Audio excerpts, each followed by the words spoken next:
Nice to meet you, Tristan. Kira leaned back, letting go of his cheek to shake his hand. And you, Miss... He trailed off, waiting for her last name. You can just call me Kira, she said. He had to be introduced to the 21st century at some point. Might as well start now. Miss Kira, he breathed, letting the words roll off of his tongue while he reached for her outstretched hand. Unexpectedly, he brought her fingers to his mouth for a quick kiss. Kira untangled their fingers, forcing more intimate memories out of her head. But what's the last thing you remember? I was in a forest. Men were screaming all around me. I was wounded. The pain in my leg was worse than any other I've felt. I was a foot soldier in the Confederate Army, and the Union had just delivered us a harsh blow.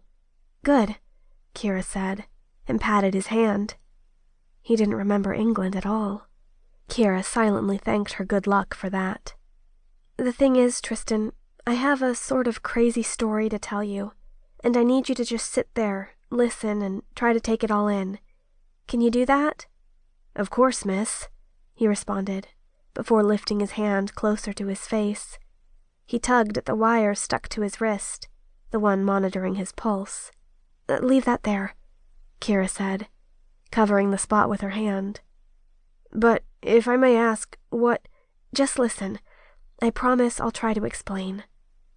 Tristan nodded and set his hand back down on the bed. His movements were slow and seemed slightly disconnected from his brain, letting Kira know this calm mood would probably only last until his meds wore off. You don't remember, but we've been friends for a little while. Good friends. I know a lot about you, and I know how you came to be here, in the hospital. But Tristan, I have to tell you something that will seem a little scary. Kira squeezed his hand, trying to provide an ounce of comfort. We're in the future. The Civil War happened 150 years ago, and...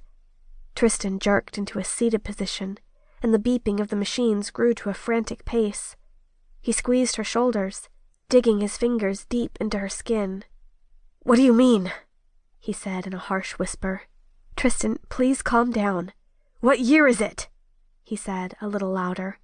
Tristan, Kira said, trying to escape his hold. How is this possible? He shook her, hard enough to hurt, and an animalistic fear seeped into his stare. Where are my men? What did you do? Kira slapped him across the face. The sound echoed against the sterile hospital walls, and she stared at her red palm in shock. She looked up at Tristan, who looked back at her with an equal expression of surprise. I'm sorry, she said slowly. No, it is I who must be forgiven. Please, excuse my abhorrent behavior. I am just... well, I can't quite explain it. Confused, scared, lost. To treat a woman so...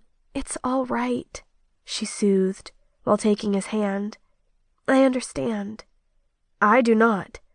How did I come to be here? Let me show you something first. Kira stood and pushed the chair aside. Lifting her palm before Tristan's eyes, Kira lit a small and controlled flame above her fingers, suspending it for a moment. Tristan inhaled sharply, cutting the air. Kira sucked the fire back in and dropped her hand. There are a lot of impossible things in this world, she said, before Tristan had time to regain his composure. And I'm one of them. But so are you. Are you a witch? He asked, unable to hide the current of fear and hatred traveling with that word. Kira shook her head. I'm a conduit, a vampire hunter, and you were my friend, a good person, trapped in a life he never wanted. And what life was that? You don't remember because I just cured you, returned your humanity. But for decades, you lived as a... Kira hesitated, hating how crushing this word would be to hear. As a vampire. Tristan flatlined,